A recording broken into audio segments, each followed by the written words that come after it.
everyone, before I start my speech, I wanted to introduce my daughter. She's going to be the audience, and she is holding Ozzy, our bearded dragon, which is what my speech will be about. And this is Ozzy. This is Ozzy. Hi, Ozzy. Okay, and Leah will be going behind as my audience. So, I'm going to be talking about how to care for a bearded dragon. We all have pets. The most common ones are cats and dogs, and because of their popularity, we know generally how to care for them.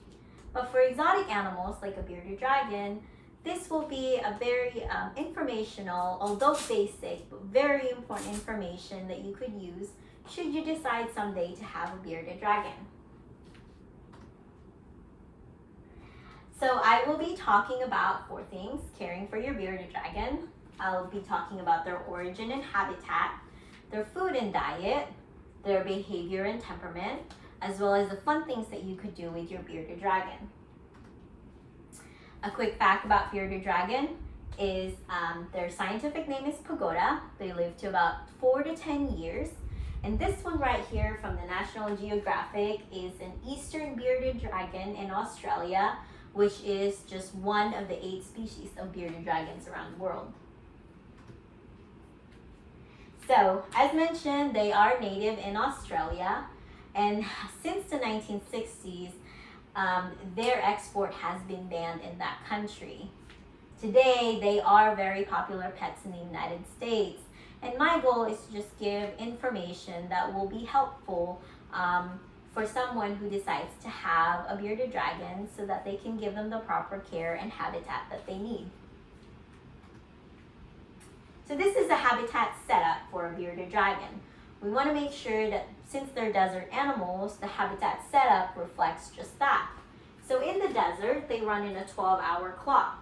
12 hours of daytime, which is the hot, and then 12 hours in the desert becomes cooler. So part of their cage, one half would have the fluorescent light where they get their UVB, ultraviolet, and then we would want a basking light where they get their heat since they're reptiles and they can't produce their own heat.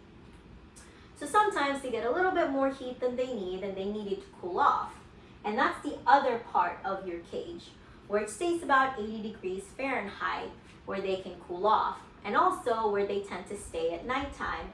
And in the wild, they do burrow to stay away from their predator. Although they don't have predator, you want to give them just a cave here so they can go and stay in there. Another thing too is the lining. So you want to use something that you can dispose of if they poop in there, and want to maintain their cage to be clean, because their poop can have disease in it and can be very bad for both the human and the bearded dragon. So this leads me to what happened this year, which is the salmonella outbreak that was linked to bearded dragon. The CDC have reported 26 states were affected and 19 people were hospitalized. So they gave us things to do so that we can avoid this salmonella disease. And one thing, the number one at the top, is washing your hands. So every time you handle your bearded dragon, make sure you wash your hands. Playing safely, so that includes just avoiding kissing your bearded dragon, and also keeping things clean. So maintain that their cage is clean, and then also avoid bringing your bearded dragon to places where you eat and cook food. Speaking of food, this is a fun part. We can learn more about food and diet for bearded dragon. So they're omnivores. They can eat both insects, vegetables, and fruit. However, the diet for baby and adult dragons differ. So when they're babies, 80% of their diet should consist of insect and only 20% are leafy green. As they grow older, the number flips. Only 20% of insects, and a lot of that, 80%, should be leafy green. So leafy green like collard greens, spinach, and carrots, and sometimes fruits are good. So you don't want to give too many fruit. You treat them like desserts. So similar to fruit that's dessert for your bearded dragons, the insect world also have a dessert for your bearded dragons.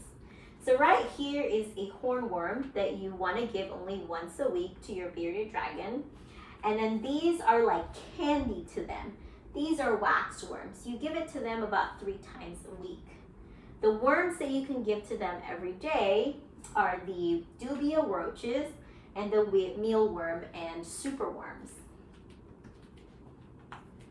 Now let's talk about their temperament and behavior. So in the wild, bearded dragons are very territorial, and that is to protect their food, their turf, and sometimes for males, they fight females that are non-submissive. So it's important to know that if you have more than one bearded dragons, to not have them in the same cage because they will end up fighting and hurting each other. Another behavior too is the head bobbing. It's very, very interesting. A quick head bob means dominance, and a slower head bob means submission. So really interesting fact to know when you're bearded dragon. As you can see in this picture, the bearded dragon, their beard is expanded and turns black, and that is a sign of aggression, sort of like to fight off a predator, or maybe they're getting ready to fight a predator. So as mentioned, bearded dragons are solitary, they're very territorial. Luckily enough, we found that as domesticated pets, they are friendly and affectionate to humans, and also have been found to be good pet for kids.